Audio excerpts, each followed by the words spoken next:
हाँ। Good evening sir. Good evening, सब आ गए हो? Yes sir. चलो स्टार्ट करते हैं एनिमल किंगडम। ठीक है।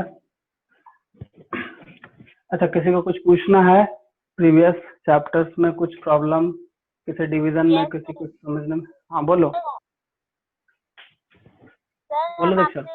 आपको सर क्वेश्चन सेंड किए थे सर वो वाला डिस्कस कर दीजिए ना। वो क्वेश्चन, अच्छा ठीक है, हम डिस्कस कर देंगे वो क्वेश्चन, ठीक है ना। एक्चुअली वो क्वेश्चन क्या? सर आप जो थर्ड चैप्टर में पढ़ाए थे ना सर, उसका लास्ट एक टॉपिक छूटा हुआ है सर, लाइफ साइकिल। अच्छा, लाइफ अल्टरनेशन ऑफ जनरेशन जो बोल रहे हो? Yes sir. उसमें कुछ नहीं है, हैप्लॉन्टिक डिप्लॉन्टिक है। तो हैप्लॉन्टिक स्टेज को हम लोग गैमेट बोलते हैं और डिप्लॉन्टिक स्टेज को हम लोग बोलते हैं जाइगोट, स्पोर। बस वही है उसमें, जो कि गैमेटोफाइट स्पोरोफाइट पढ़ाया है ना, सेम सेम चीज है, सेम चीज। तो हैप्लॉन्टिक लाइफ साइकिल में क्या होगा कि उसका जो गैमेट का जो फॉर्मेशन होता है ना, उसमें वो टाइम टेकिंग ज्यादा लग जाता है, ठीक है। और इसमें क्या है, उसमें टाइम टेकिंग कम लगेगा। दूसरा चीज है मैकेनिज्म का, अगर तुम देखे होगे तो मैकेनिज्म जो है वो हैप्लॉन्टिक में है, जो गैमेट का जो फॉर्मेशन होता है ना उस चीज पे है, तो वो इजी होगा, एक बार पढ़ के देखना, ठीक है। ओके उसमें बस सर। एग्जाम। सर और क्वेश्चन है हाँ बोलो बोलो। सर, कॉन्टेजियम वीवियम फ्लूडियम का मतलब क्या होता है? एक्चुअली उसका मतलब है कि जो वायरस होता है ना, उसका जो फ्लूइड है वो पॉइजनस है, बस वही मतलब है उसका। ओह अच्छा, ठीक है क्योंकि वायरस सर। जो है वो, हाँ हाँ, वायरस जो है वो बहुत ही ज्यादा ये है ना। हाँ बोलो। सर वो वाला क्वेश्चन डिस्कस कर दीजिए ना सर, जो हम आपको भेजे थे सर वो नीट में एक्चुअली आया हुआ क्वेश्चन। नीट में क्वेश्चन आया हुआ, हाँ वो हम देखे हैं क्वेश्चन। एक्चुअली वो क्वेश्चन ना, मतलब हम कर देंगे। एक्चुअली वो क्वेश्चन जो है ना वो लिखे नहीं थे, इसीलिए, क्योंकि वो मेरा इसी में है, मतलब जिस फोन से हम पढ़ा रहे हैं उसी फोन में रह गया है, ठीक है। तो सर हम स्क्रीन शेयर कर देते हैं। स्क्रीन से हम कैसे देखेंगे बताओ? हम कर देंगे, तुम्हारा प्रॉब्लम सॉल्व हो जाएगा, ठीक है ना, हम बता देंगे तुमको, तुम ओके निश्चिंत सर। रहो। हाँ ठीक है ठीक ना, है हम बता देंगे पक्का। एक्चुअली वो हम कर, वो मतलब हम देख लिए थे, कोई बात नहीं, ठीक है। तो सर और कुछ? हाँ। सर प्रोटोनिमा क्या होता है? प्रोटोनिमा जो है, देखो मॉसेस का जो फेज होता है वो दो फेज होता है, ठीक है। एक जब रिप्रोडक्शन में जाता है, एक होता है प्रोटोनिमा। जैसे प्रोटोनिमा फेज में जो स्ट्रक्चर होता है वो पूरा, जैसे मान लो ये अर्थ, मतलब लैंड है, उसमें इस तरह से एकदम जाल टाइप का, जैसे क्रीपिंग स्टेज में होता है, creeping creeping and branch stage में प्रेजेंट होता है, ठीक है। अब यही अगर हाइट ले लेगा तो वो लीफी स्टेज चला जाएगा, जो कि मॉसेस का दो स्टेज में कंप्लीट होता है उसका, ठीक है। अब जब वो हाइट में चल जाएगा तो फूड सीट और कैप्सूल बनाएगा। तो protonema and leafy stage, moss का दो स्टेज में कंप्लीट होता है उसका पूरा रिप्रोडक्शन का लाइफ साइकिल, ठीक है। मतलब लाइफ साइकिल बोलते हैं रिप्रोडक्शन का जो प्रोसेस है। पहला प्रोटोनिमा स्टेज में जो जो प्लांट बॉडी होगा वो क्रीपिंग होगा, मतलब सीट लाइक होगा। जैसे नहीं बोलते हैं कि जैसे घास कैसे वो उग जाता है एक पूरा प्लेन में, उसी तरह का क्रीपिंग होगा। लेकिन उसी वजह से जब सेकेंडरी प्रोटोनियम आ जाएगा तो वो लीफी स्टेज होगा, वो लीफ लाइक बन जाएगा और उधर अपना हाइट अटेन कर लेगा। तो जो क्रीपिंग स्टेज है वो प्रोटोनिमा होता है, बस। और कुछ? और बोलो। सर एनसीईआरटी का एक लाइन ही समझ आ रहा था। अच्छा एक सेकंड को एनसीईआरटी बुक लाना पड़ेगा, एक सेकंड।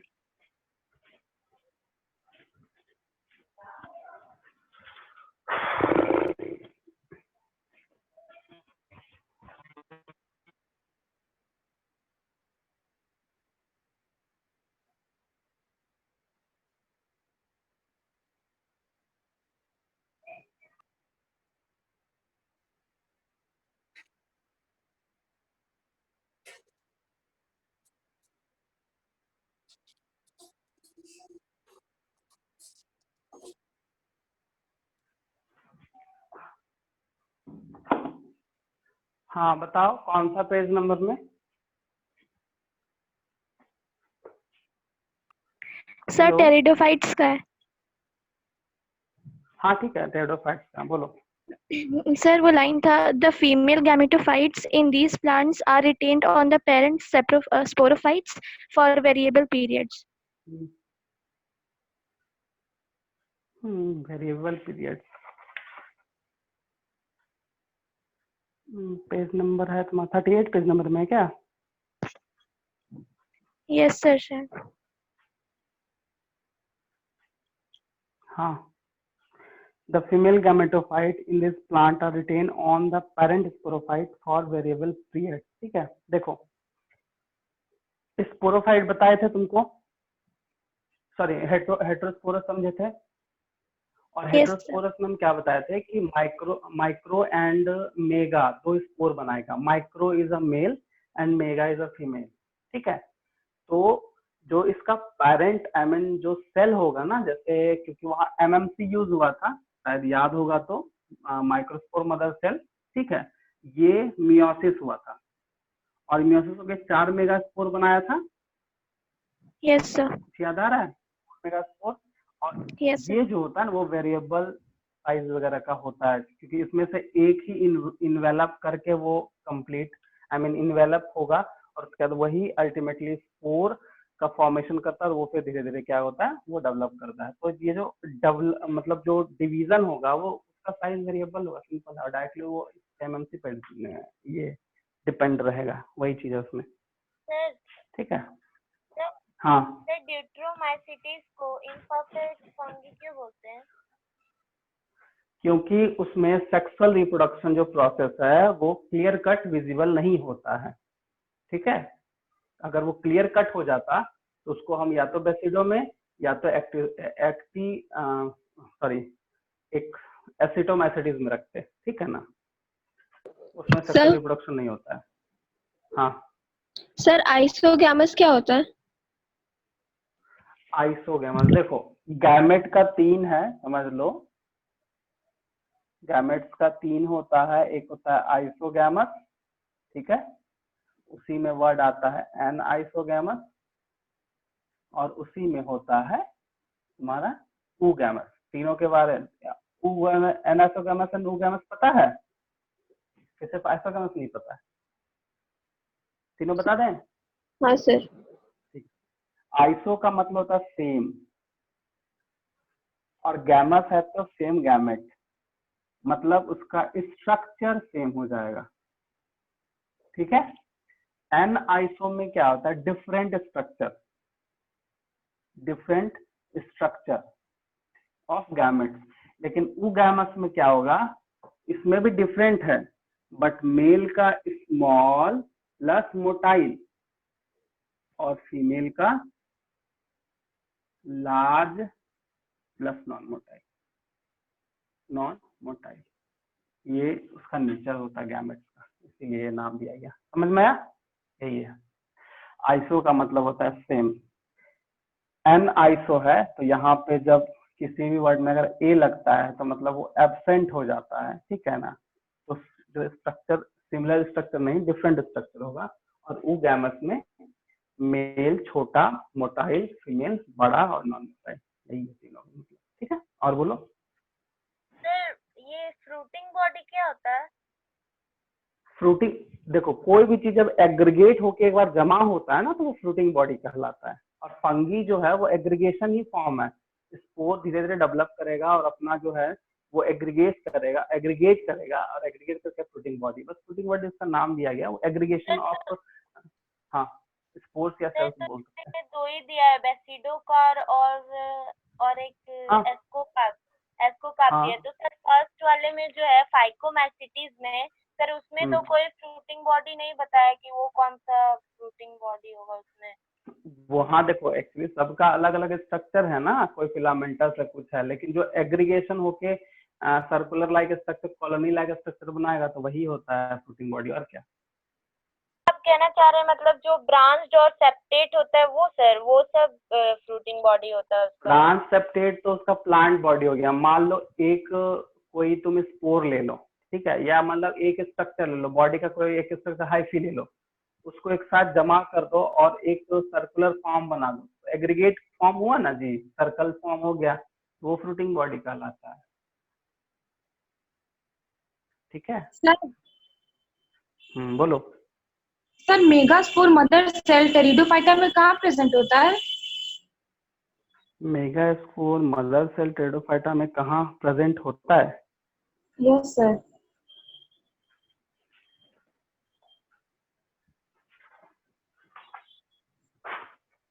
एक second,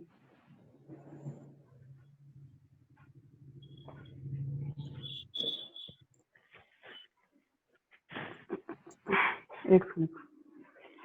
megaspore mother cell archegonia है ना, आर्किगोनिया देख रहे हो, तो वही ना अल्टीमेटली स्पोर बनाएगा। लेकिन एक चीज सुनो, वो थोड़ा अलग हो गया। एमएमसी का जो यूज किए थे ना, वो इसमें था, सॉरी जिम्नो में था। ठीक है, उसको थोड़ा सही कर लेना। आर्किगोनिया जो होता है, आर्किगोनिया एक तरह का स्ट्रक्चर बना लेता है, और आर्किगोनिया ही जो होता है ना, ये बहुत सारे स्पोर बना के रखेगा इसके अंदर में। और इसी स्पोर जो, जैसे मान लो ये है फॉर्म, ठीक है, ये अंदर में आ गया स्पोर, और ये होता है female archegonia, even female gametophyte बोलते हैं। ठीक है, क्योंकि आर्किगोनियल सेल को ही यहाँ पे अगर हम ऐसे समझोगे तो एमएमसी का जो वर्ड है ना, ये एमएमसी जिम्नोस्पर्म में हम यूज किया था, सॉरी वो हम उल्टा चीज बता दिया तुमको। एक्चुअली आर्किगोनिया जो है वो एक तरह की फीमेल बॉडी है, फीमेल गैमेटोफाइट है, उसके अंदर में स्पोर बनता है, जो कि वेरिएशंस लाता है। ठीक है ना, क्योंकि इसमें एक, जैसे मान लो कोई एक स्ट्रक्चर है, उसमें बहुत सारा स्पोर बनेगा। ठीक है, तो जो उसका पेरेंट बॉडी होगा, जो गैमेट आई मीन क्या बोल सकते हैं, जो फीमेल जो गैमेट होता है, ठीक है, देखो जैसे होता क्या है कि मेल गैमेट को हम लोग क्या बोलते हैं, आर्केनॉइड, सॉरी एंथेरॉइड्स, एंथ्रीडियम, एंथ्रॉइड। ठीक है, और फीमेल को हम लोग बोलते हैं आर्केनॉइड। ठीक है, तो यहाँ पे फीमेल जो का बॉडी होता है ना, ये इस तरह स्ट्रक्चर बना था, इसको आर्किगोनियम बोलते हैं। और इसी आर्किगोनियम में बहुत सारा स्पोर यहाँ फॉर्म करता है, जो डिफरेंट वेरिएबल फॉर्म में होता है। ये चीज होता है एमएमसी का, छोड़ देना जिम्नोस्पर्म में। और यहाँ पे तो सिंपल एक गैमेट बना हुआ है, यही अल्टीमेटली क्या बना रहा है, पॉलन ग्रेन, या फिर हम लोग बोल सकते हैं मेल गैमेट बनाएगा, ये इसके साथ फ्यूज करेगा, फ्यूज करने के बाद फिर क्या स्पोर बनेगा, स्पोर करने के बाद फिर अपना डिवीजन स्टार्ट कर जाता है। ठीक है, क्योंकि गैमेट ट्रांसफर होगा इसमें। ठीक है, गैमेट ट्रांसफर होगा आर्किगोनिया में ही, कहीं अंदर में जो स्पोर बन रहा है उसको हम लोग फीमेल गैमेट ले सकते हैं, और जो दोनों जब कंबाइंड होके बोलते हैं जाइगोट, तो यहाँ जाइगोट ना बोल के इसको स्पोर बोला गया है। ठीक है, यही चीज है, तो ये वेरिएबल फॉर्म में रहता है। एमएमसी का कॉन्सेप्ट जिम्नोस्पर्म था, उसको मतलब वो नहीं होगा, ये वाला होगा। सर क्या? हाँ बोलो। सर फाइटोफेज क्या होता है? नहीं सुनाई दिया? सर फाइटोफेज क्या होता है? फाइटोफेज? Yes sir. नहीं पता हमको, तो हम नया नाम सुन रहे हैं। कहाँ पे है? एनसीईआरटी का है? हाँ सर, ये वायरस में दिया, वायरस का दो पार्ट होता है ना, प्रोटीन पार्ट और न्यूक्लियर एसिड पार्ट। सर उसमें हाँ, दिया सिंगल स्ट्रैंडेड आरएनए, उसमें दिया हुआ है फाइटोफेजेस। माइक्रोफेजेज होता है, ये मैक्रोफेजेज है कि बैक्टीरियोफेज है? तो फाइटोफेजेस है। एक सेकंड रुको, हम देख लेते हैं, तो फिर कंफ्यूजन हो जाएगा।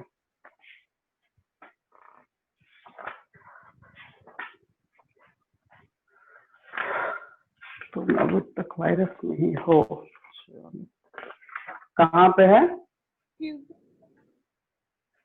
ये दीक्षा बोलो कहाँ पे है? सर वायरस में ही होगा। कहाँ पे है? क्योंकि हमको फाइटोफेज तो नहीं दिख रहा है, बैक्टीरियोफेज दिख रहा है।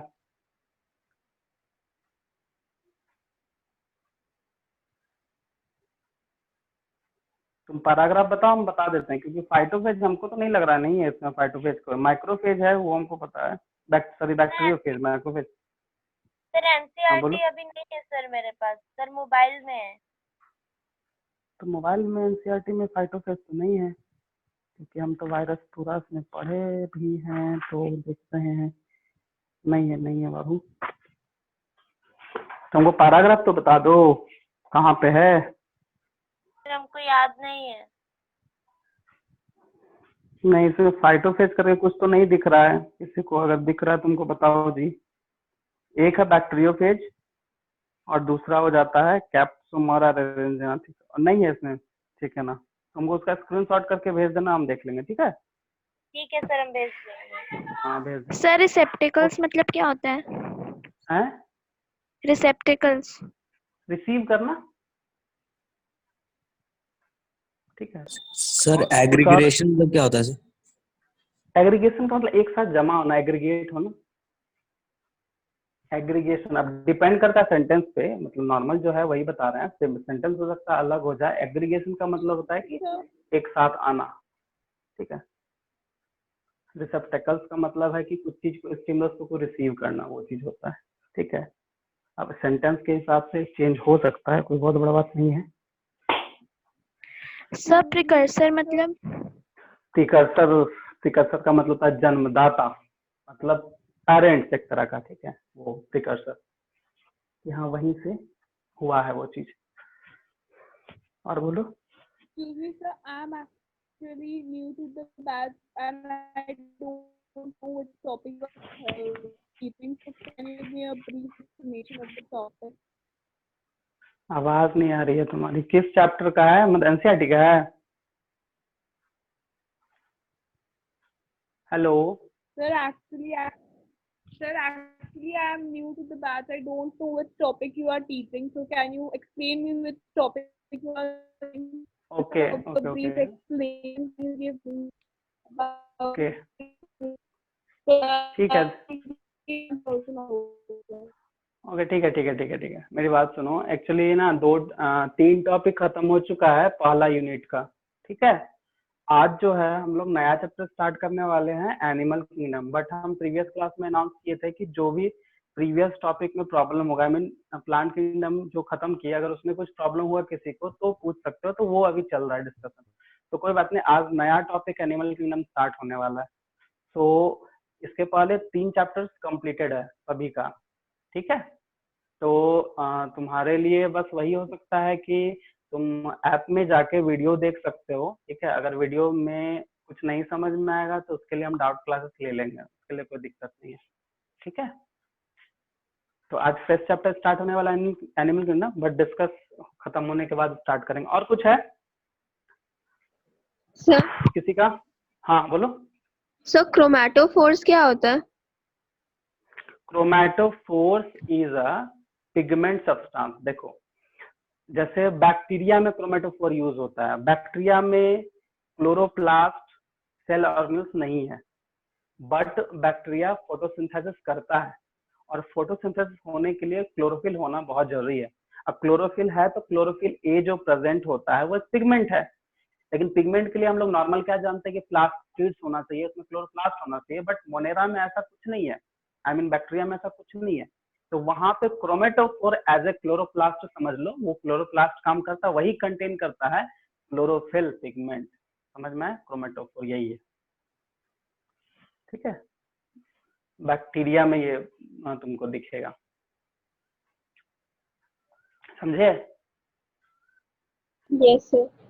हाँ, सिंपल समझना है तुमको कि वो एक पिगमेंट प्रोवाइड करता है, जैसे प्लास्टिड करता है प्लांट में या क्लोरोप्लास्ट करता है प्लांट में, उसी तरह बैक्टीरिया में तो है नहीं कुछ। तो क्रोमेटोफोर इज अ पिगमेंट, मतलब पिगमेंट कंटेनिंग मॉलिक्यूल। वहां पे तो क्लोरोप्लास्ट होगा ना, क्योंकि double membrane bounded cell organelles absent होता है, मोनेरा बोलो या बैक्टीरिया बोलो, तो वो चीज वहां पे क्रोमेटोफोर जो होता है वो पिगमेंट कंटेन करता है, ठीक है। और बताओ सर। हाँ बोलो। सर कैप्सुमर्स क्या होता है वायरस में? अच्छा हाँ, देखो वायरस का तुम लोग सबको डायग्राम निकाल लो, देखो उसमें ग्रीन कलर का पूरा एक कवरिंग है, यस सर। ठीक है। तो कैप्सुमर वही एक लेयर को बोलते हैं, और उसका एक जो है उसका आई मीन ये एक जो यूनिट होता है उसको कैप्सिड, एंड पूरे लेयर को बोला जाता है कैप्सुमर, ठीक है, वही है। देख लो फिगर में दिख रहा है, ठीक है। सर स्पोरोफिल्स किसको कहते हैं? स्पोर बियरिंग एक देखो स्पोरोफिल जो है दो तरीके से हम लोग एक समझते हैं। एक लीफ के केस में आ जाता है जो जिम्नोस्पर्म में है, किसी का लीफ बड़ा होगा तो स्पोरोफिल वहां पे हम लोग लीफ के कंसर्न में यहाँ पे बात हो रहा है जिम्नोस्पर्म में, ठीक है। पाइनस साइकस हम सर लोग पढ़े थे, न्यूसीलस मतलब? न्यूसेलस, ठीक है। देखो हम लोग ये डिटेल जो है वो तो हम लोग पढ़ेंगे प्लांट रिप्रोडक्शन, बट समझ लो जैसे हम कल पढ़ाए थे पिछले क्लास में ओवरी, ठीक है। ओवरी के अंदर में होता है ओव्यूल, उसके अंदर में होता है क्या, एम्ब्रायोसेक्स। तो उसके अंदर में ये सब प्रेजेंट होता है जो फीमेल रिप्रोडक्टिव पार्ट एक तरह से हम लोग बोल सकते हैं, ठीक है। ये चीज है तो उसको तुमको ध्यान देना होगा, ठीक है। तो न्यूसेलस वही पार्ट हो गया, ठीक है। न्यूसेलस ये पार्ट हो गया। फिगर अगर देखना चाहोगे तो हम दिखा सकते हैं, ठीक है। एक सेकंड रुको, हम दिखा देते हैं, 12th वाले बुक में है।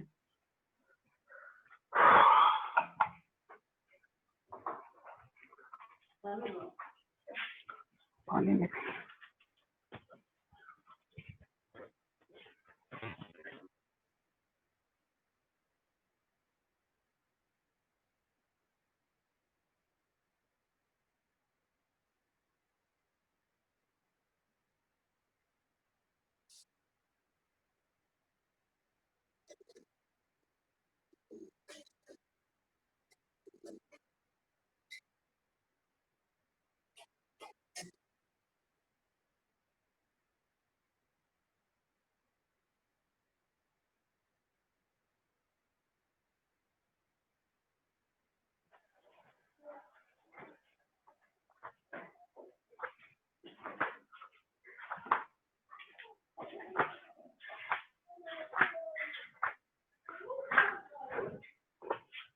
ध्यान देना यहाँ पे जो बता रहे थे, ठीक है।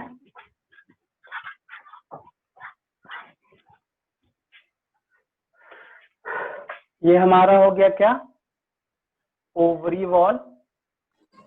ओवरी के अंदर में यहाँ पे क्या हो गया, ओव्यूल हो गया। ओव्यूल जो है वो कंटेन करता है फ्लूइड, ध्यान से समझना, फ्लूइड कंटेन करता है, और यहीं पे कंटेन होता है तुम्हारा एम्ब्रायोसेक, ठीक है। तो ओव्यूल और एम्ब्रायोसेक के बीच में जो फ्लूइड है उसी को हम लोग बोलते हैं न्यूसेलस। मतलब एक तरह का ओव्यूल जो कंसिस्ट करता है एक प्रोटोप्लाज्मिक फ्लूइड है, तो उसी को बोलते हैं न्यूसेलस। ये बीच वाला पार्ट है, ये ओवरी ओव्यूल के बाद न्यूसेलस है, उसके बाद एम्ब्रायोसेक। तो फिगर तुम लोग देख लो, समझ में आ जाएगा अच्छे से। देखो ये फिगर 12th का है, इसमें हम लोग पढ़ रहे हैं। देखो ये न्यूसेलस है, तो ये तुम्हारा एम्ब्रायोसेक है, न्यूसेलस, देन इंटीगुमेंट है। तो इंटीगुमेंट वगैरह लेयर होता है, बट इतना समझो कि ओवरी के बाद ओव्यूल, ओव्यूल के बाद जो है वो, ओव्यूल के बाद न्यूसेलस, मतलब फील्ड रहता है, एक तरह का प्रोटोप्लाज्मिक मास है, फील्ड रहता है, उसके बाद एम्ब्रायोसेक वहां पे रहता है, वही है न्यूसेलस, ठीक है, जो कि तुम्हारा एंजियोस्पर्म में दिखेगा। और सर मॉर्फोलॉजिकल कैरेक्टर क्या होता है?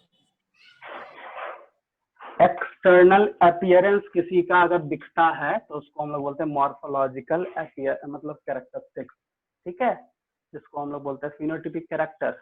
अगर हम जेनेटिक्स पढ़ते हैं तो morphological external appearance, anatomical internal study जिसमें बोन वगैरह पढ़ लेते हैं, ठीक है। तो अगर तुम जेनेटिक्स में जाओगे तो फिनोटिपिक कैरेक्टरिज्म मॉर्फोलॉजिकल अपीयरेंस, ठीक है। जैसे कैसा दिखता है, शेप, साइज, हाइट क्या है नहीं है, कलर वगैरह जो भी है सब मॉर्फोलॉजिकल अपीयरेंस में ही हम इंक्लूड कर देते हैं, ठीक है। और बताओ सर। सर एक रीजन असर्शन वाला क्वेश्चन नहीं बना सर। असर्शन दिया हुआ है there is no difference between the terms taxon and category, और रीजन दिया हुआ है aves is a taxon that includes the category birds.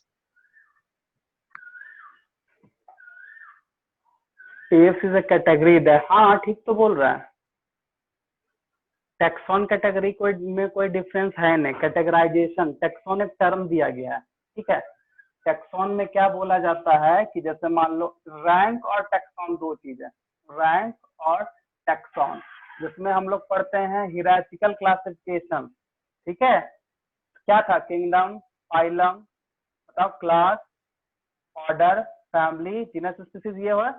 तो इसी को अगर हम कैटेगराइज करते, किसी ऑर्गेनिज्म को कैटेगराइज करेंगे तो यहाँ पे हम लिखेंगे, जैसे मान लो तुम अभी बोले एव्स, ठीक है, तो एव्स जो है वो टैक्सॉन में ही आ गया, और साथ साथ में अगर हम बर्ड्स लिखते हैं तो वो उसका कैटेगरी ही है, मतलब एप्स को ही बर्ड्स बोल रहे हैं ना, एप्स को ही बर्ड्स बोल रहे हैं, एप्स हमारा क्या हो गया, क्लास हो गया, वही चीज है।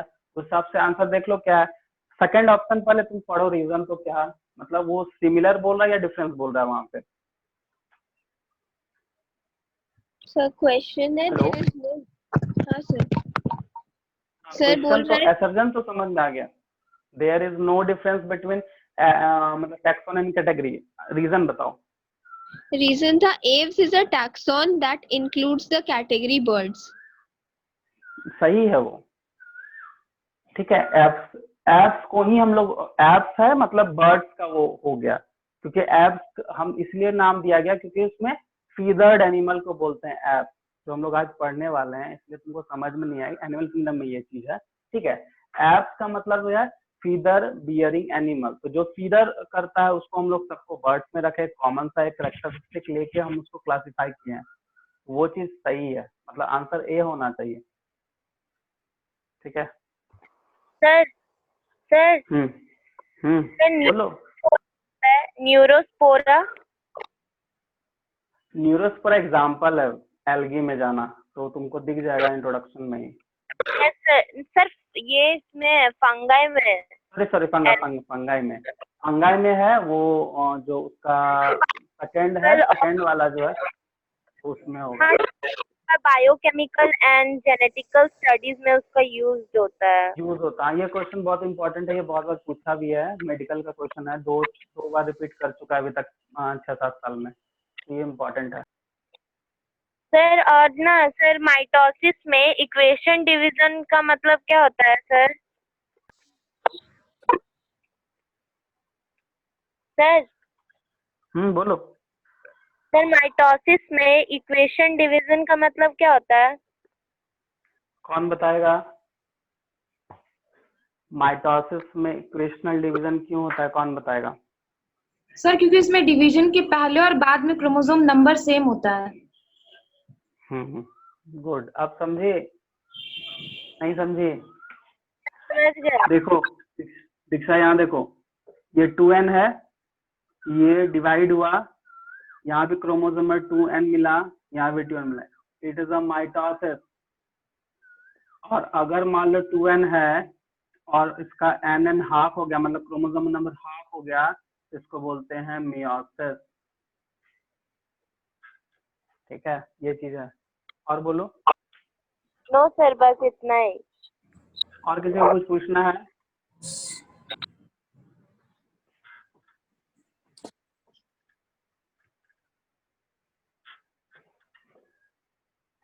पूछ सकते हो, बोलो। नहीं पूछना है, चलो ठीक है, तो चालू कर दीजिए एनिमल किंगडम। हाँ आगे चलो, सब ध्यान से समझना, ये न्यू टॉपिक स्टार्ट होने वाला, ये बहुत इंपॉर्टेंट टॉपिक है, ठीक है। और इसमें थोड़ा सा तुमको याद ज्यादा करना पड़ेगा, पहले हम बता दे रहे हैं, और रिलेट बहुत होता है इसमें क्वेश्चन में, जब क्वेश्चन वगैरह पूछा जाता है मेडिकल वगैरह में, तो रिलेट बहुत होता है क्वेश्चन, ठीक है। कहीं का फाइलम का कहीं का एग्जाम्पल डाल देगा और बोलेगा कि इसको सही और करेक्ट कीजिए, इस तरह से क्वेश्चन बनता है।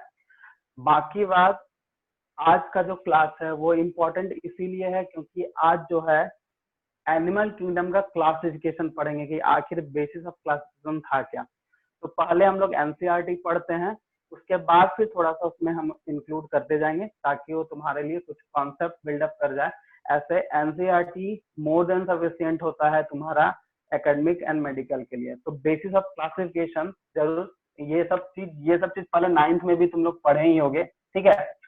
तो एनिमल किंगडम का बेसिस ऑफ क्लासिफिकेशन ध्यान से समझना, नोट वगैरह करवा देंगे, कोई दिक्कत नहीं है। बेसिस ऑफ क्लासिफिकेशन, किस किस बेसिस पे एनिमल किंगडम को क्लासिफाई किया गया, ठीक है। सबको बोर्ड क्लियर है, आवाज सही से आ रहा है ना, ठीक है। तो सबसे पहला है वो लेवल ऑफ ऑर्गेनाइजेशन है। बेसिस ऑफ क्लासिफिकेशन सबसे पहला जो बेसिस दिया गया वो लेवल ऑफ ऑर्गेनाइजेशन है। दूसरा होता है सिमेट्री, हम एक एक चीज को समझेंगे, सिमेट्री।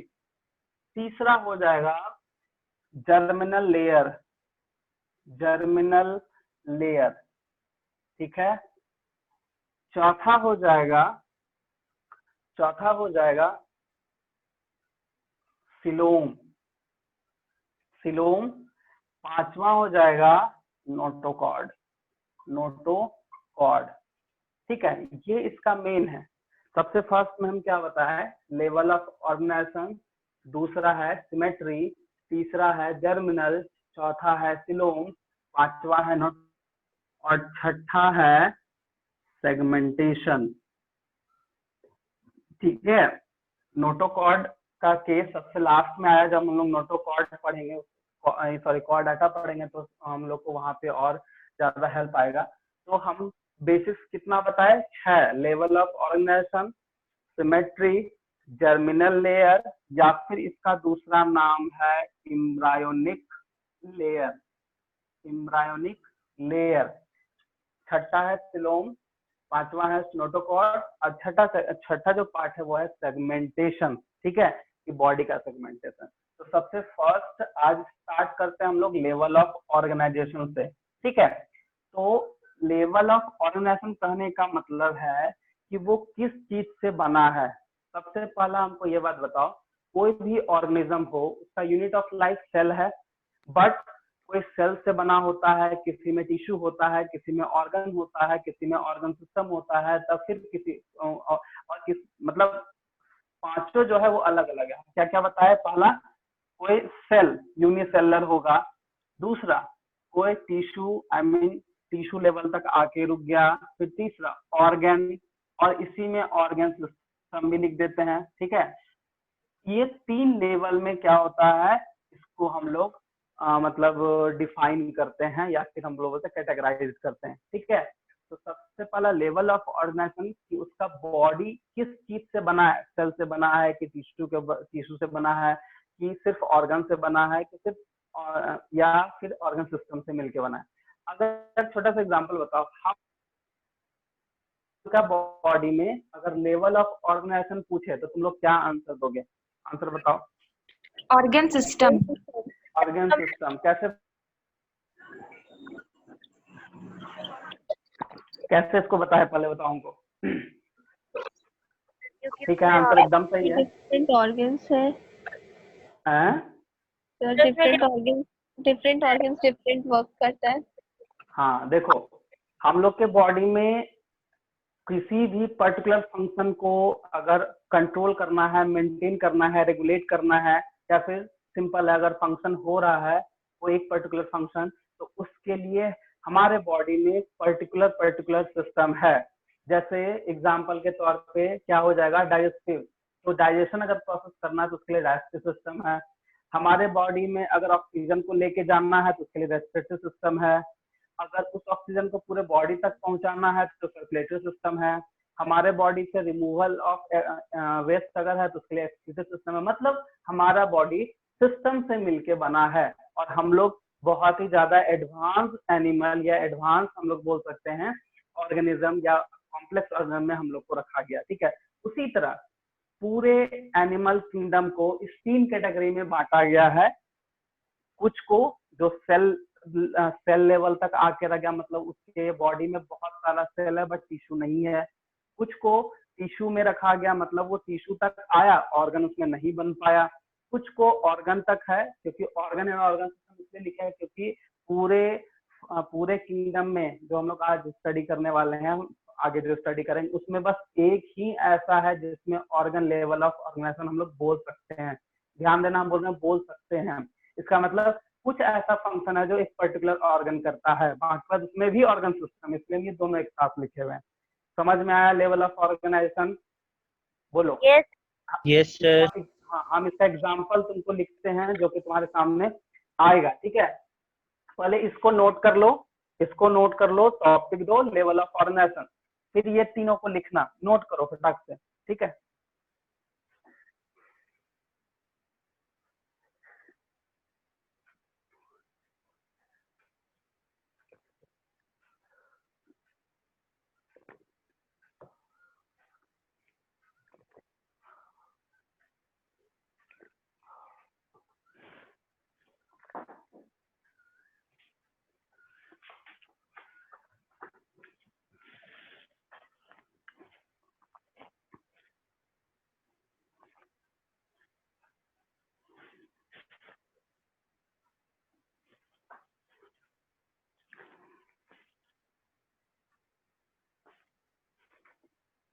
नोट कर लिए? Yes. देखो एक और चीज है, तो सबसे पहला पॉइंट दोगे लेवल ऑफ ऑर्गेनाइजेशन, ठीक है, वो हम लोग आज स्टार्ट करने वाले हैं, ठीक है। हम लोग के सामने 3 पॉइंट है, उसके अलावा एक और पॉइंट है ए सेलुलर, या फिर हम लोग बोल सकते हैं प्रोटोप्लाज्मिक लेवल ऑफ ऑर्गेनाइजेशन। ये पहला पॉइंट है, लेवल ऑफ ऑर्गेनाइजेशन, ठीक है। इसका पहला पॉइंट यही है, ये तुमको एक्स्ट्रा बता रहे हैं, मतलब या प्रोटोप्लाज्मिक लेवल कहने का मतलब यहाँ पे क्या समझना, प्रोटोप्लाज्म समझ रहे हो, प्रोटोप्लाज्म एकदम समझ रहे होगा, क्योंकि प्रोटोप्लाज्म में सेल का 2 पार्ट फर्क आता है, 2 पार्ट को इंक्लूड करते हैं, साइटोप्लाज्म एंड न्यूक्लियस, ठीक है। तो जो साइटोप्लाज्म और न्यूक्लियस के हेल्प से अपने फंक्शनिंग को मेंटेन कर रहा है, उसको हम लोग प्रोटोप्लाज्म बोलते हैं, या ए सेलुलर हम उसको बोल सकते हैं। उसमें से एग्जाम्पल के तौर पे सम स्पॉन्जेस, पूरा नहीं होगा, सम स्पॉन्जेस, कुछ स्पॉन्जेस है जो प्रोटोप्लाज्मिक या ए सेलुलर लेवल ऑफ ऑर्गेनाइजेशन है, ठीक है। सेकंड हम बताए थे सेल लेवल, हम पूरा नहीं लिख रहे हैं, सेलुलर लेवल। तो cellular level most of the sponges जो होता है, मोस्ट ऑफ द स्पॉन्जेस जो है वो सेलुलर लेवल है। इसका कहने का मतलब उसके बॉडी में सेल होगा, मल्टी सेलुलर हम लोग बोलते हैं, बहुत सारा सेल होगा, बट ये सेल अल्टीमेटली टिश्यू में कन्वर्ट नहीं हुआ रहता है, तो वैसे को हम लोग बोलते हैं सेलुलर लेवल ऑफ ऑर्गेनाइजेशन, जो एग्जांपल क्या है, स्पॉन्जेस है। समझ में आ रहा है? तीसरा हम लोग आ जाते हैं टिश्यू लेवल, क्या बोलते हैं, टिश्यू लेवल ऑफ ऑर्गेनाइजेशन। इसका कहने का मतलब उसके बॉडी में वो मल्टी सेलुलर है, लेकिन कुछ उसमें टिश्यू भी प्रेजेंट है, मतलब कुछ फंक्शन टिश्यू भी मेंटेन करता है, कुछ क्या बहुत सारा फंक्शन टिश्यू मेंटेन करता है, ठीक है। तो वैसे ऑर्गेनाइजेशन को हम लोग बोलेंगे टिश्यू लेवल ऑफ ऑर्गेनाइजेशन, ठीक है। इसमें 2 एग्जाम्पल है, दोनों फाइलम है। फाइलम सबसे फर्स्ट में सेलेंट्राटा, या फिर इसी को हम लोग बोलते हैं निडेरियंस, क्या बोलते हैं, निडेरियंस या निडेरिया बोलते हैं, ठीक है। और दूसरा एग्जाम्पल है टीनोफोरा, क्या बोलते हैं, टीनोफोरा। ये दो ऐसा फाइलम है जिसका जो बॉडी मेंटेन होता है, उसका जो फंक्शन है, उसका जो प्रोसेसिंग जो होता है वो मेंटेन वो टिश्यू ही कर लेता है, इसलिए उसमें ऑर्गन तक नहीं जा पाया है। अब हम लोग आते हैं नेक्स्ट, चौथा, हम दोनों एक साथ लिख रहे हैं ऑर्गन एंड ऑर्गन सिस्टम। तुम तो इसका एग्जाम्पल जान ही रहे हो, डेफिनेशन क्या होगा नहीं होगा, समझ रहे हो, सब कुछ समझ रहे हो। तो एक चीज ध्यान रखना कि फाइलम, इसमें फाइलम प्लेटीहेलमिन्ट्स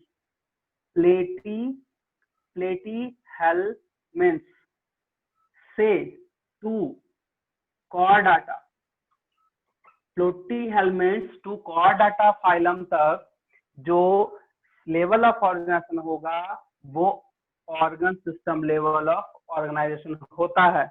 बट एक एग्जांपल हम तुमको देना चाह रहे हैं जो कि थोड़ा सा अलग है, वो है अगर हम ऑर्गन सिस्टम लिखते हैं तो वहां पे प्लेटीहेलमिन्ट्स आता है, प्लेटी हेलमेंट्स दोनों शो करता है। According to NCERT organ system लिखा हुआ है, बट उसमें ऑर्गन का एक छोटा सा एग्जांपल है, वो है प्लेटी हेलमेंट्स। और प्लेटी हेलमेंट्स में जो एक्सक्रीटरी सिस्टम है या फिर एक्सक्रीटरी प्रोडक्ट है, इसके लिए वहां पे कोई सिस्टम वहां काम नहीं करता है। वहां पे एक ऑर्गन है जो ऑस्मोरेगुलेशन एंड एक्सक्रीशन में काम करेगा, वो है फ्लेम सेल। वो है फ्लेम सेल। ये बहुत बहुत बहुत इंपॉर्टेंट चीज है जो तुमको ध्यान रखना है, ये पूछता है हमेशा। और हम लोग हमेशा दिमाग में रखते हैं कि अरे मतलब फाइलम प्लेटी हेलमेंट्स तो कॉर्डाटा जो है वो सारा ऑर्गन सिस्टम में जाता है, लेकिन इसमें प्लेटी हेलमेंट्स में एक ऐसा फंक्शन है जो ऑर्गन करता है, सिर्फ वो है फ्लेम सेल। और कभी कभार इससे रिलेटेड क्वेश्चन पूछ सकते, तो यहाँ पे थोड़ा सा तुमको ध्यान देने वाला बात ये है कि कभी ऐसा पूछा था, थोड़ा सा सोच के हमको आंसर करना है। समझ में आया यहाँ तक? किसी को दिक्कत है? दिक्कत है तो पूछ सकते हो अभी, ठीक है? हमें हाँ ए सेलुलर या प्रोटोप्लाज्मिक तो समझ में आ ही रहा होगा, बाकी बात तुम्हारे सामने है। तो देखो ध्यान दो, एकदम कॉमन सा चीज है। अगर तुमको बोलता है ए सेलुलर, क्योंकि ए सेलुलर में स्पॉन्जेस भी लिखे हैं, तो ए सेलुलर दे सकता है। और एनसीईआरटी तुम देखो तो उसमें ए सेलुलर वर्ड ही यूज किया गया है, तो ए सेलुलर लेवल आ जाता है स्पॉन्जेस में। बट हम दोनों इसलिए लिखे हैं क्योंकि ये दोनों ऐसा होता है, ठीक है? तो लेवल ऑफ ऑर्गेनाइजेशन में अगर ए सेलुलर पूछ दिया गया तो ध्यान रखना इसमें एक ही फाइलम है, वो है पॉरीफेरा, जो एग्जांपल स्पॉन्जेस है, क्योंकि पॉरीफेरा का कॉमनली नेम स्पॉन्जेस होता है। दूसरा है टिश्यू लेवल, तो टिश्यू लेवल में फिर सेकेंड और थर्ड फाइलम जो है टिश्यू, क्योंकि देखो यहाँ पे जो कैटेगराइज किया गया है किस बेसिस पे, यहाँ पे भी जो कैटेगराइज किया है किस बेसिस पे किया है, तो ये हम पहले ही बता चुके हैं कि इवोल्यूशन का बेसिस रखा गया है। देखो यहाँ इवोल्यूशन कैसे हुआ, पहले सेल समझ लो सेल, ये और एडवांस हुआ और अपने आप को ग्रोथ किया, कन्वर्ट किया टिश्यू में, फिर ऑर्गन में, फिर ऑर्गन सिस्टम में। तुम देख लो तुम्हारे पास सीरीज ही है कि पहला अगर ए सेलुलर भी लेते हैं तो वो है हमारा क्या, पॉरीफेरा। टिश्यू है तो कौन है, निडेरियंस या सिलेंट्राटा, एंटीनोफोरा जो कि दूसरा एंड तीसरा है। फिर चौथा है प्लेटी हेलमेंट्स है, उसमें ऑर्गन भी दिखा, ऑर्गन सिस्टम भी दिखा, तो हम दोनों यहाँ पे समझा दिए। अब ऑर्गन सिस्टम वहां से फिर तुम कॉर्डाटा फाइलम तक चले जाओ, जो भी तुमको सब मतलब आंख बंद करो, याद करो, platyhelminthes to Chordata is a organ system level of organization. बाकी देख छोटा सा यहाँ पे जो कॉन्सेप्ट है इसको ध्यान रखना, अगर तुमको याद हो जाएगा, ठीक है? समझ आया? याद हो गया? हाँ, इसको याद कर लो, क्योंकि एग्जामिनेशन पॉइंट ऑफ व्यू से हम क्लियर कट तुमको बताते हैं, अगर तुम्हारा बेसिस ऑफ क्लासिफिकेशन क्लियर हो गया ना, तो एकेडमिक लेवल से तुमको कभी भी कोई दिक्कत नहीं होने वाला है, क्योंकि हर एक फाइलम का बेसिस ऑफ क्लासिफिकेशन से ही क्वेश्चन रहता है। बोलेगा कि आप एनालिडा का कैरेक्टरिस्टिक्स लिखिए, तो कैसे लिखोगे? तो वो कॉमन तुमको बना के लिखना पड़ेगा। तुम्हारे पास वर्ड्स बहुत सारा आने वाला है, ये तो सिंपल वर्ड है, अभी हम लोग और पढ़ेंगे, सिमेट्री है, जर्मिनल लेयर वगैरह सब है, वहां पे जब वो पढ़ेंगे तो टर्म चेंज करेगा, वहां पे कुछ और नाम लिखेगा, तो तुमको समझ में आ जाना चाहिए कि हाँ ऐसा ऐसा है, ठीक है? ये इसको नोट करो, फटाक से नोट करो। तो फिर आगे जो, हाँ बोलो। तो फ्लैट वॉर्म प्लेटी हेलमेंथिस में आता है। हाँ चलो एक और, हाँ प्लेटी हेलमेंट्स जब हम लोग स्टार्ट करेंगे, हर एक फाइलम का जो नाम लिखा है कहीं ना कहीं उसके किसी ना किसी फंक्शन या कोई ना कोई पर्पस से ही लिखा गया है। जब प्लेटी हेलमेंट्स ही लिखा है तो कुछ ना कुछ उसका है, वो भी हम बताएंगे। एक और चीज है, ये बहुत ही ज्यादा क्वेश्चन बनता है और तुम लोग टिक कर सकते हो। प्लेटी हेलमेंट्स में जब प्लेनेरिया का बात बोली दीक्षा, तो एक क्वेश्चन याद आया, वहां पे देखो लिखा हुआ है true regeneration, high resolution capacity is a Platyhelminthes. प्लेटी हेलमेंट्स में किसका, तो प्लेनेरिया है। तुम लोग अभी एनसीईआरटी उल्टा, वहां पे उसको नोट करो फटाक से, वहां पे नोट नहीं करो, वहां पे अंडरलाइन करो और उसको पॉइंट करो जल्दी वहां पे, क्योंकि ये क्वेश्चन हमेशा पूछता है, बहुत ज्यादा कंफ्यूजन है, क्योंकि इकाइनोडर्माटा भी जाओगे तो वहां पे भी रिजनरेशन कैपेसिटी होता है उन लोग में, ठीक है? लेकिन यहाँ पे प्लेटी हेलमेंट्स का बस एक प्लेनेरिया एक ऐसा है जो अभी तुरंत हमको मतलब क्लिक किया दिमाग में, वो अभी टिक कर लो। ऐसे तो हम उसमें भी बताएंगे, ऐसा नहीं हम उसमें नहीं बताएंगे, बट अभी इसको नोट कर लो, ये बहुत इंपॉर्टेंट चीज है, ठीक है? वो क्वेश्चन पूछता है। सर पेज नंबर प्लेटी हेलमेंट्स निकालो, पेज नंबर याद नहीं है। प्लेटी हेलमेंट्स निकालो ना, तीसरा तो है, पेज नंबर है 51। 51 में देखो प्लेटिनम सबसे लास्ट, एकदम सबसे लास्ट लाइन में जाओ, एग्जाम्पल जस्ट एक दो लाइन के पास ये स्टेटमेंट लिखा हुआ है, और ये बहुत इंपॉर्टेंट है, ये बहुत रिपीट करता है क्वेश्चन, और ये पहले भी पूछा हुआ क्वेश्चन है, और जो कि बहुत कोई गलती करता है, ठीक है। और हमको भी इवन क्या, तुमको क्या, अगर हम भी प्रैक्टिस नहीं करेंगे तो हम भी भूल जाएंगे, ठीक है, क्योंकि एकाइनोडर्माटा भी रीजनरेशन करता है, और हम लोग वहाँ पे ऑप्शन में क्लियर कट लिख देता है एकाइनोडर्माटा, और लिखा रहता है प्लेनेरिया। यहाँ पे देखो लिखा है हाई रीजनरेशन कैपेसिटी जो है, मेरे हिसाब से वो लिखा है हाई रीजनरेशन कैपेसिटी लिखा हुआ है, वो वही वर्ड रहता है। हम लोग के दिमाग में रहता है रीजनरेशन, तो भाई एकाइनोडर्माटा भी करता है, तो उसको हम ठीक कर दें, लेकिन वो गलत हो जाएगा, ठीक है। तो इस चीज को पॉइंट आउट कर लो, इसलिए मैं अभी बता दी, इसको नोट कर लिया हम, नेक्स्ट जाए।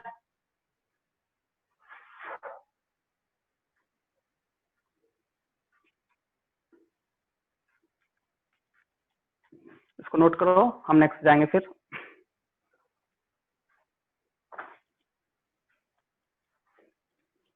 हो गया सर। देखो अब ये तो तुम्हारा एनसीईआरटी में है, ठीक है।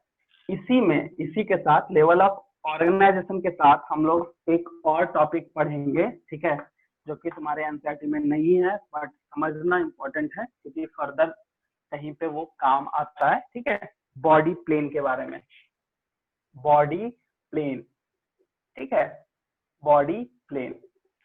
तो बॉडी प्लेन में क्या है, 3 नाम है, एक है सेल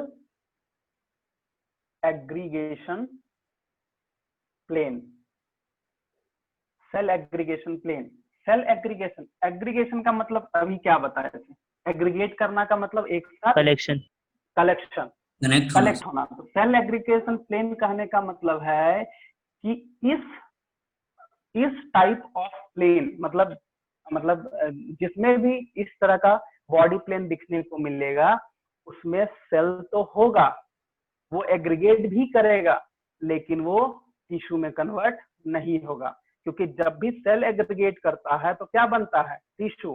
टिश्यू का कोई डेफिनेशन हमको बताओ, टिश्यू का कोई डेफिनेशन हमको बता दो, बताओ पुष्कर, दीक्षा, यामिनी, तीनों। Collection of similar types of cells, similar type of cell, बस यही याद रखना। सिमिलर फंक्शन भी है सर उसका, सिमिलर फंक्शन भी है, अच्छा। और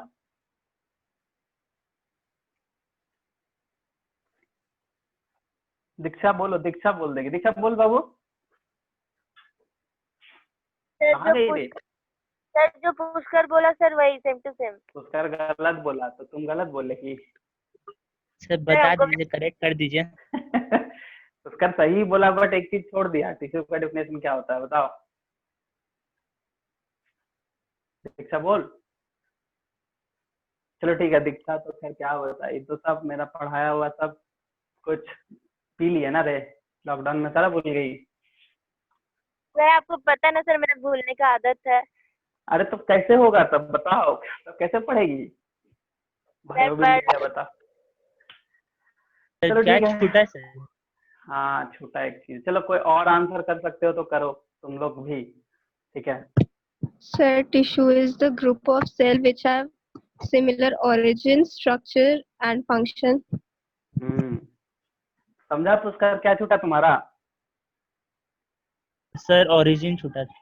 हाँ, तो ओरिजिन बोलना बहुत इंपॉर्टेंट है, हम इसलिए टिश्यू पूछे, बट यहाँ पे मेन जैसे पुष्कर आंसर दिया या दीक्षा बोली या जो भी बोले हो, वो बहुत, जो लास्ट बोले हो वो बहुत करेक्ट आंसर है, क्योंकि ओरिजिन का वर्ड वहाँ यूज करना बहुत इंपॉर्टेंट है, वो सही है। लेकिन अल्टीमेटली क्या हम देख रहे हैं कि कोई ग्रुप ऑफ सेल है सिमिलर टाइप का, वो जब एग्रीगेट हो रहा है तो क्या बन रहा है, tissue. But cell aggregation plan में यहाँ पे बोल रहा है कि जब सेल एग्रीगेट हो रहा है तो बनना चाहिए tissue, but without tissue body है, मतलब टिश्यू में नहीं है।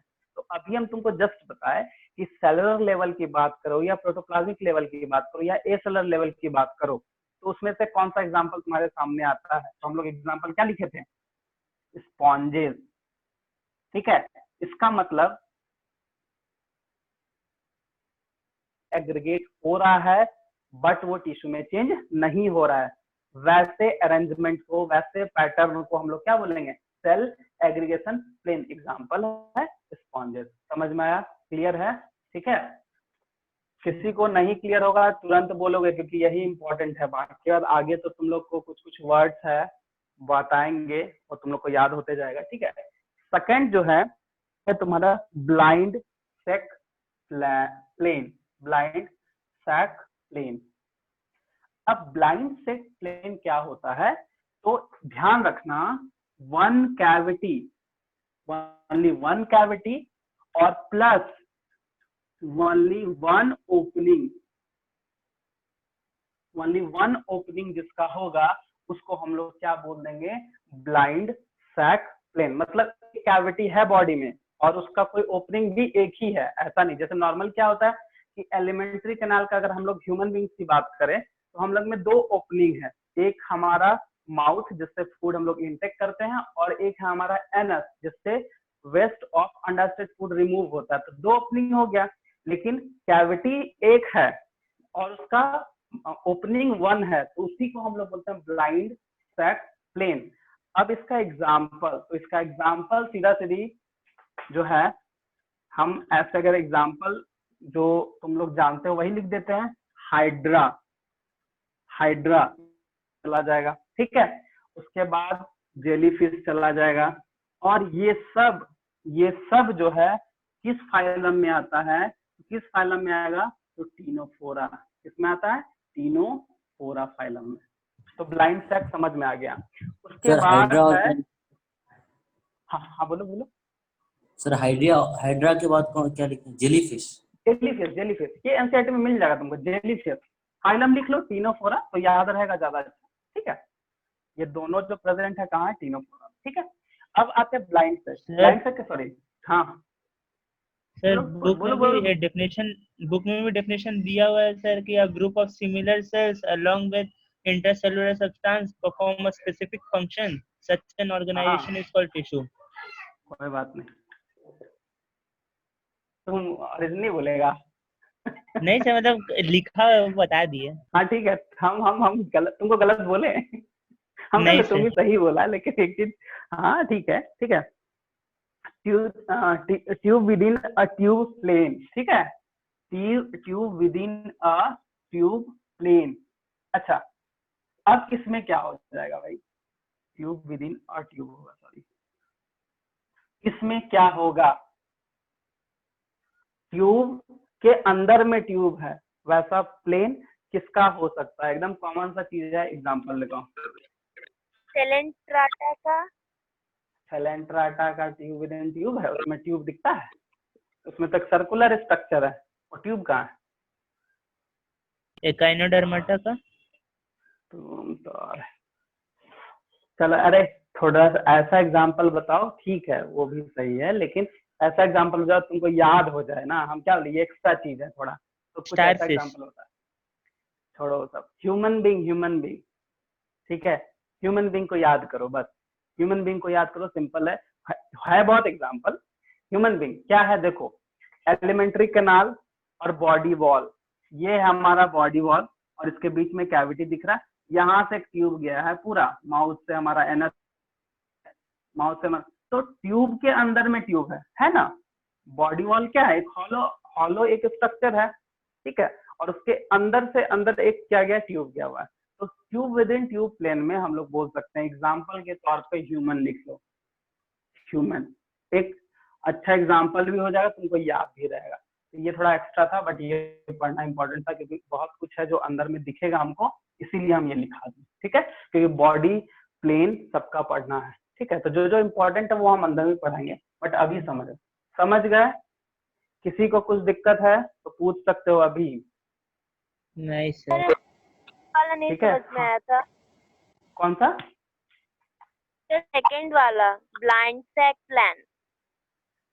देखो हाइड्रा का फिगर याद है, विजुलाइज करो कैसा था, ये फिर याद स्ट्रक्चर था, ये स्ट्रक्चर था, सामने दिख रहा है, सर, और यहाँ पे क्या था, टेंटिकल्स था, हम ऐसा बनाए थे, याद होगा तो, और वहां पे हम बताए भी थे कि ये कैविटी हो गया, ये इसका as a body cavity, body में जो कैविटी वही कैविटी एज ए काम कर रहा है, और एक सिंगल ओपनिंग है यहाँ पे, तो ये सिंगल ओपनिंग दिख गया और ये कैविटी है, समझ में आ गया तुमको, इसलिए यस सर आ गया। हाँ चलो, ये हो गया, इसको नोट करो फटाक से। सबको समझ में आ रहा है ना? सबको समझ में आ रहा है ना? Yes sir. ठीक है, रिप्लाई करो प्लीज सबको समझ में आ रहा है ना? किसी को Yes, अगर sir. कुछ प्रॉब्लम है तो अभी पूछ लो, क्योंकि अभी जो याद होगा फिर बाद रिवीजन क्लास में हो सकता है कुछ मिस कर जाए, लेकिन अभी जो होगा तो सही से होगा। सर हाँ बोलो। Tube within tube plan में सिर्फ ह्यूमन आता है। नहीं, हम क्या बोले, एक एग्जाम्पल बता रहे हैं ह्यूमन जो याद है, जितना मैमल्स है सब आएगा। Common example. कॉमन एग्जाम्पल बताए जो कि याद रहेगा, मैमल्स है, एप्स है, ठीक है, सब आएगा। ये चीज इवन के फिशेस वगैरह में भी होता है, ठीक है, ये चीज। तो ये तीनों हो गया, नोट कर लिया, आगे बढ़े। Yes sir. चल ठीक है। अब हम लोग का जो नेक्स्ट है वो है सिमेट्री। क्या है? सिमेट्री। कोई सिमेट्री का मतलब बता दो हमको। सर डिफरेंट पार्ट्स में डिवाइड करना किसी भी बॉडी को। अच्छा, डिफरेंट पार्ट Equal में parts में डिवाइड sir. कर। Equal parts में sir division. हाँ, इक्वल हाफ, इक्वल हाफ, ठीक है। जैसे देखो ये है, ठीक है, ये है, अगर हम इसको सीधा ऐसे रखेंगे तो ऑलमोस्ट इक्वल हाफ में डिवाइड हो गया, ठीक है। एक्चुअली क्या है ना कि हम लोग सिमेट्री क्यों पढ़ते हैं, एक बड़ा सवाल है कि आखिर हम सिमेट्री क्यों पढ़ते हैं।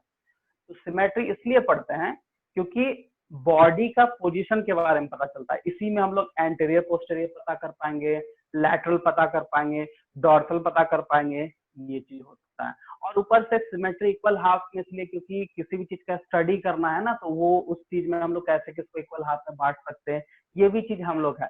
बट इसमें हम लोग एक्चुअली क्या है, इसमें पोजीशन वगैरह पता चल जाता है, तो वही है सिमेट्री में इक्वल हाफ, ठीक है, हाफ। तो इसमें दो है, एक है बायलैटरल और एक दूसरा है रेडियल, ठीक है। तो बायलैटरल में क्या होता है, बाय का मतलब दो, ठीक है। तो मान लिया जाए कोई बॉडी है ये, और उसको बीचों बीच हम काट देते हैं। अब यहाँ का जो डिवीजन हो रहा है वो इक्वल हाफ में चला गया, तो ये होता है बायलैटरल सिमेट्री, ठीक है, ध्यान देना। और रेडियल, रेडियल में ध्यान देना होगा, ये रेडियल है, ये हमारा सेंटर ऑफ बॉडी हो गया। जब हम इसको काटेंगे तो डायगोनली डायसेक्ट करते हैं, डायगोनली इसको काटते हैं, और ध्यान रखना होगा कि सेंटर से वो दोनों डायगोनली प्लेन पास करे। अब ऐसा नहीं है कि हम इसको ऐसे पास कर दिया तो हो गया, ये गलत हो जाएगा, ये गलत उसका पोजीशन बताना या काटना जो है वो सिमेट्री करना वो गलत हो जाएगा। तो सही क्या है, एकदम इक्वल हाफ में क्या करना है, इसको एकदम इक्वल हाफ में क्या करना है, डिवाइड कर देना है बस। तो ये होता है रेडियल और ये होता है बायलैटरल। और एसिमेट्री में है कि हम उसको कहीं से भी काट सकते हैं, ठीक है। सर्कुलर, सिमेट्री, स्फेरिकल, बहुत सारा है, बट ये दो इंपॉर्टेंट था जो अकॉर्डिंग टू एनसीईआरटी है वो हम बताए। तो बायलैटरल, रेडियल, यही सबसे ज्यादा पूछा जाने वाला क्वेश्चन, भी बहुत पूछ और ज्यादा नहीं पूछेगा, ठीक है। तो इसमें जो एग्जाम्पल है तुम किसको किसको ले सकते हो, तो बायलैटरल जो होता है ऑलमोस्ट सारा जितना भी है, ठीक है। बायलैटरल की अगर बात करें तो जितना भी फाइलम है, सारा फाइलम जो है बायलैटरल है, ओके। कुछ को छोड़ के, क्यों, क्योंकि अगला जो मतलब बायलैटरल में तो तुम्हारा फिर वही है प्लेटीहेलमिन्ट्स टू कॉर्डाटा, बट एक एक्सेप्शन है इस बीच में, वो हम बता देते हैं, कॉर्डाटा। लेकिन रेडियल में बस दो ही फाइलम है, एक है सिलेंट्राटा और ट्राटा, और दूसरा फाइलम है टीनोफोरा, ये दोनों रेडियल है। और बाकी Platyhelminthes to Chordata is a bilateral. और फिर अगर हम एग्जांपल की बात करें पॉरीफेरा का, इसका पॉरीफेरा का, तो पॉरीफेरा जो है वो वेरिएबल है, उसको कहीं से भी काटो तो कोई होगा कि वो फिर वो प्लेन हाफ में होगा ही नहीं। अब कुछ कुछ है जो कि हाफ में हो जाता है, कहीं से भी काट देता है, तो ये चीज है। अब जैसे बायोलेटरल में प्लेटिहेलमिन्थ्स की कॉर्डाटा बताए, इसमें एक एक्सेप्शन है, और वो एक्सेप्शन क्या है कि इकाइनोडर्माटा जो है, एग्जाम्पल देखो, इकाइनोडर्माटा, तो इसमें एक बहुत ही कॉन्सेप्चुअल चीज है कि जब लार्वल फॉर्म में होता है तब वो बायलैटरल होता है। कैसा होता है? बायलैटरल। जब वो एडल्ट फॉर्म में जाता है तो वो कैसा बन जाएगा? रेडियल बन जाएगा। कैसा बन जाएगा? रेडियल सिमेट्री में चला जाता है। Is that clear? ये वाला तो क्लियर है, इसको ध्यान रखना, ठीक है। ये फिगर तुमको एनसीईआरटी में भी मिल जाएगा, इसलिए हम तुमको समझा दिए। इसमें लिखाना क्या है, बस यही है। एग्जैक्टली तुम एनसीईआरटी का लाइन तुम देख सकते हो जिसमें लिखा हुआ है ये जो बॉडी प्लेन है इसको हम डायगोनली डायसेक्ट कर रहे हैं, लेकिन सेंटर से पास होना चाहिए। अगर नहीं होगा तो रेडियल में नहीं जाएगा, और बायलैटरल सिंपल बीचों बीच है। तो जैसे मान लो अगर एक ह्यूमन बींग का इक्वल हाफ करना है तो सिंपल है, बीचों बीच काट दो, दोनों हाफ दिख जाएगा तुमको, ठीक है। ये चीज है। तो प्लेटिहेलमिन्थ्स टू कॉर्डाटा यहाँ तक बायलैटरल है।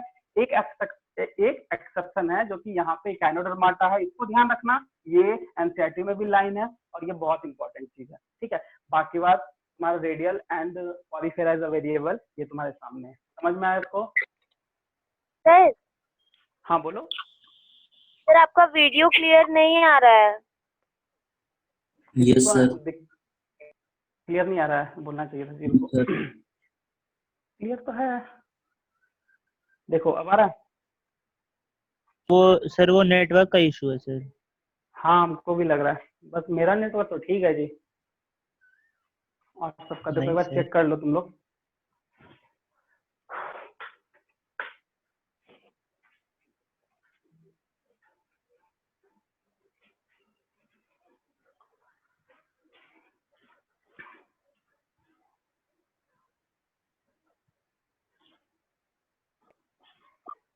समझ में आया यहाँ तक? क्या बोले? सर एकाइनोडर्माटा के बगल में क्या लिखे हैं?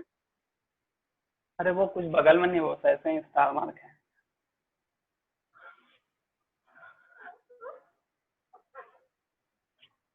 ये फिगर एनसीईआरटी में मिल जाएगा, वो उसको नोट कर लो।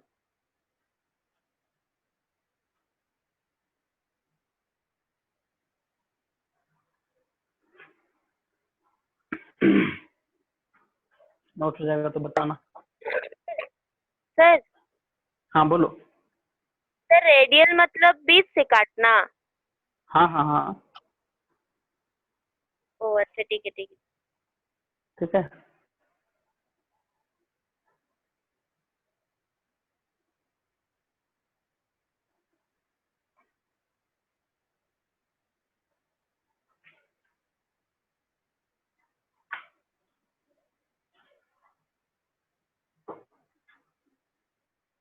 एकाइनोडर्माटा वाला फिर से बता दीजिए ना सर।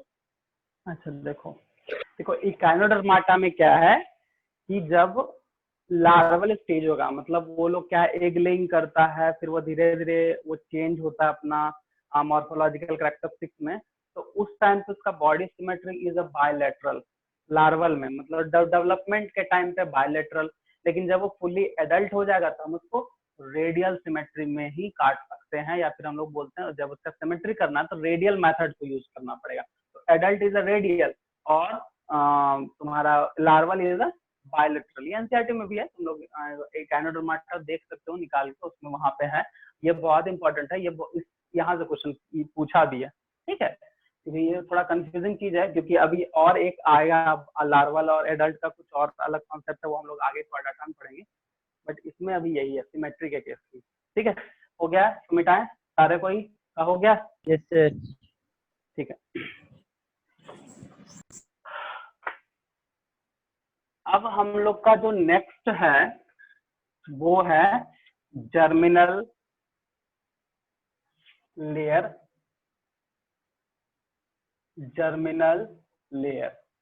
या फिर हम लोग इसी को बोलते हैं एम्ब्रायोनिक लेयर, ठीक है। चलो इसके पहले थोड़ा सा हम लोग पीछे जाते हैं, थोड़ा पीछे मतलब रिप्रोडक्शन में जाते हैं। जर्मिनल सर- लेयर मतलब, हाँ सर थोड़ा स्टार्ट बोलो। करने से पहले कुछ पूछना चाहते हैं। क्या इसी में?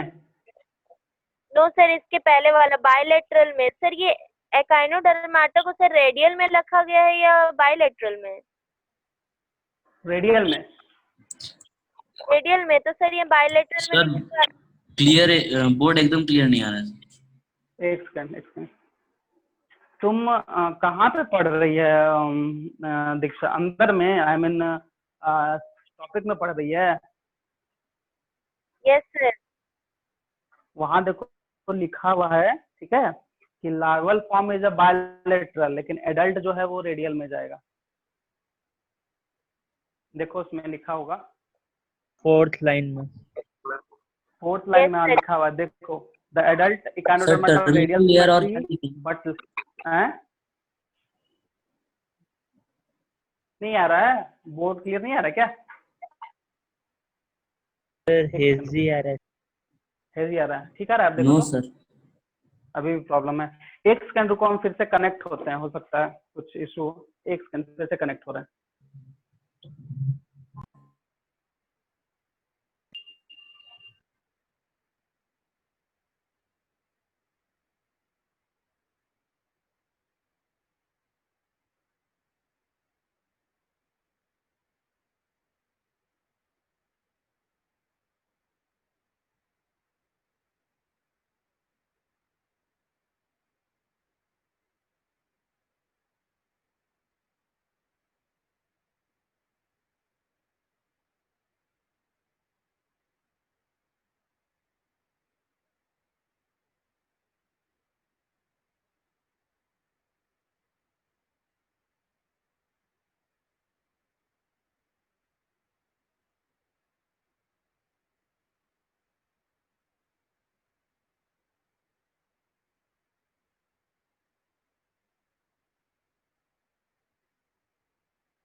अब आ गया सबको, वीडियो ठीक आ रहा है? हेलो, यस आ रहा है वीडियो? सही आ रहा है सबका? है कि नहीं ना आ रहा है? किस तरह बार है? यस ठीक है, चलो यस सर। ठीक ठीक ठीक ठीक ठीक है। तो हम लोग आगे जो है वो स्टार्ट करने वाले थे जर्मिनल लेयर। चलो, तो सबसे फर्स्ट में थोड़ा सा हम लोग पीछे जाते हैं, जर्मिनल लेयर समझना पड़ेगा क्या है उसके बाद। तो एम्ब्रायोनिक लेयर, इसमें से कोई भी ऐसा किसी को पता है एम्ब्रायोनिक लेयर क्या है? एम्ब्रायो समझ रहे होगे? एम्ब्रायो समझ रहे हो? यस हाँ, ठीक है। जर्मिनल, जर्म सेल समझ रहे हो? Germ cell yes sir. क्या होता है बताओ, दीक्षा बताओ तो। मेल और फीमेल से गैमेट को बोलते हैं। गैमेट को बोल, जाइगोट को बोल देगा तुम germ cell. No sir, male और फीमेल गैमेट को सर बोलते हैं जर्मिनल सेल। हाँ, जर्म सेल बोलते हैं। ठीक है, देखो इसमें क्या होता है कि जर्म सेल मतलब मेल और फीमेल, ठीक है, समझना पहले कॉन्सेप्ट। ये दोनों फ्यूज होगा, बनेगा जाइगोट। जाइगोट फिर फर्दर डिवीजन करते हुए इस तरह का एक स्ट्रक्चर बना लेता है इन फीमेल बॉडी, या वुम्ब बोल सकते हो, इस तरह का स्ट्रक्चर। ये जो लेयर बना, एक तरह कैविटी है, खाली स्पेस है, ये जो बना इसको हम लोग बोल दिए एम्ब्रायोनिक, एम्ब्रायोनिक सेल, ठीक है, या एम्ब्रायो सेल, या फिर इस पूरे फॉर्म को बोल दिए एम्ब्रायो।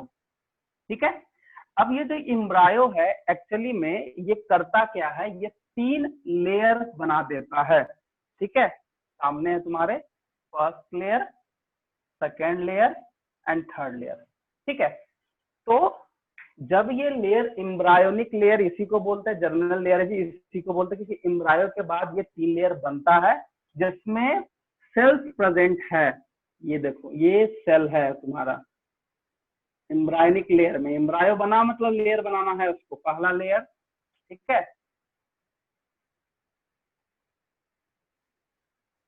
इस तरह का सेल, मतलब बहुत सारा सेल होता है। और ये जो है, ये है हमारा लास्ट लेयर, तीसरा लेयर। 3 लेयर बनाए, तो इस 3 लेयर में, ठीक है, इसी 3 लेयर में फिर डिफ्रेंसिएशन स्टार्ट होता है, फिर ऑर्गन टिश्यू वगैरह जो बनना है बनेगा। ठीक है, मतलब पूरा होल बॉडी बनता है इसी से। अगर अब इसका नाम, पहले नाम समझ लो, इक्टो, इंडो एंड मेजो। तो इक्टोडर्म बोलते हैं इसको, इसको हम लोग बीच वाले के बोलेंगे मेजोडर्म, एंड सबसे लास्ट वाले को बोलेंगे एंडोडर्म। ठीक है, अब देखो ये 3 लेयर बन गया। अब ये तीनों लेयर ऑर्गेनिज्म के हर एक बॉडी को, मतलब सेल को, टिश्यू को, ऑर्गन को, ऑर्गन सिस्टम को बनाने में ये लग जाएगा। तो जो जिस ऑर्गेनिज्म में ये तीनों लेयर बना है, आई मीन तीनों लेयर का यूज हुआ है उसको बॉडी बनाने में, उसको बोलते हैं ट्रिप्लो, उसको बोलेंगे ट्रिप्लोब्लास्टिक। क्या बोलेंगे? ट्रिप्लोब्लास्टिक। और जिसका भी 2 लेयर, मतलब हम ये 2 लेयर, ध्यान देना, ये 2 लेयर एक्टोडर्म एंड इंडोडर्म, ये दोनों अगर इंक्लूड हो गया, ठीक है, ये दोनों अगर यूज होता है तो उसको हम लोग बोलते हैं डिप्लोब्लास्टिक एनिमल, डिप्लोब्लास्टिक एनिमल, यही चीज होता है। ठीक है, तो हम पहला क्या होता है कि जो तीनों लेयर से बना है मिलके उसको ट्रिप्लो, और जो 2 लेयर से मिलके बना है उसको बोलते हैं डिप्लो। तो एक और सवाल है कि ये बीच वाला सेल क्या होगा? तो वो सेल जो होता है वो मतलब एक तरह का मतलब वो क्लस्टर में चला जाएगा, वहां स्पेस खाली हो जाएगा, जिसको हम लोग मेसोग्लियल सेल भी बोलते हैं। एनसीईआरटी में देख सकते हो, पेज नंबर है तुम्हारा 47 में देखो है, ठीक है, 47 में देखो लिखा हुआ है कि डिप्लो एंड ट्रिप्लो में क्या है, जो 3 लेयर एंड 2 लेयर, तीसरा जो है वो अनडिफरेंशिएट होता है, वो डिफरेंशिएशन नहीं होता है, तो उस जगह पे कोई सेल का काम नहीं है, मतलब वो सेल जो होता है वो आगे कोई किसी भी चीज को बनाने में हेल्प नहीं करने वाला है। तो जो 3 लेयर से मिलके बना है ट्रिप्लो, जो 2 लेयर से मिला है उसको हम लोग बोलते हैं डिप्लोब्लास्टिक। अब यहाँ पे एग्जाम्पल, तो एग्जाम्पल सिंपल है, स्पॉन्जेस कभी नहीं होगा क्योंकि वो सेल में ही सीमित है, ठीक है, तो उसको हम लोग ऐसे डिप्लो बोलते हैं। आई मीन सेल भी जो बनाया उसका जो भी सेल है, मल्टीसेलर सेल एग्रीगेट किया हुआ है, सब डिप्लो में आएगा। तो पहला जो 2-3 फाइलम है, वो तीनों फाइलम जो होता है वो डिप्लोब्लास्टिक है। तुम्हारे सामने हम एग्जाम्पल रख देते हैं जो कि तुमको बहुत आसानी होगा समझने में, ठीक है। हम क्या बताए थे, ये जर्मिनल लेयर है ना, जर्मिनल लेयर में हम लोग सबसे फर्स्ट में देखेंगे कौन डिप्लो है कौन ट्रिप्लो है। तो सबसे फर्स्ट में ध्यान रखना कि जो डिप्लो है वो डिप्लो में पहला 3 आ जाएगा, पॉरीफेरा, सिलेंट्राटा एंड टीनोफोरा, ठीक है, डिप्लो में लिख देते, ठीक है।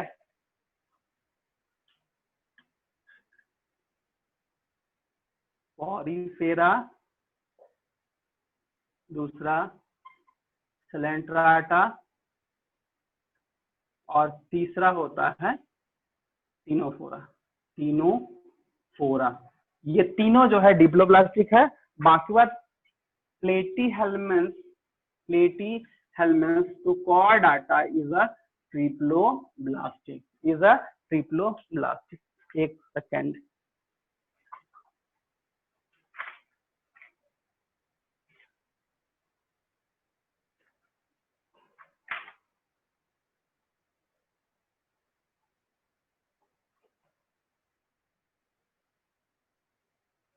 ठीक है, ये चीज होता है। समझ में आया इतना? एग्जाम्पल तुम्हारे सामने है, टीनोफोरा,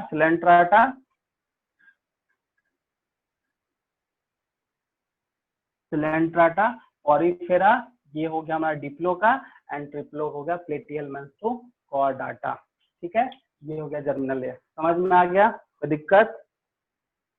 नो इससे सर, कुछ?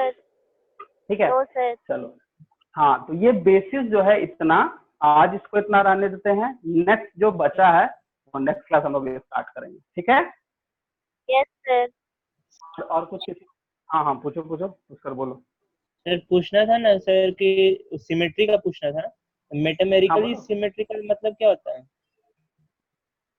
मेटामेरिक, अरे मेटामेरिक सेगमेंटेशन को काटना ही हो जाएगा मेटामेरिक सिमेट्रिकल, सर क्योंकि बहुत जो मतलब ये दोनों सिमेट्री से डिफरेंट कैसे होता है सर?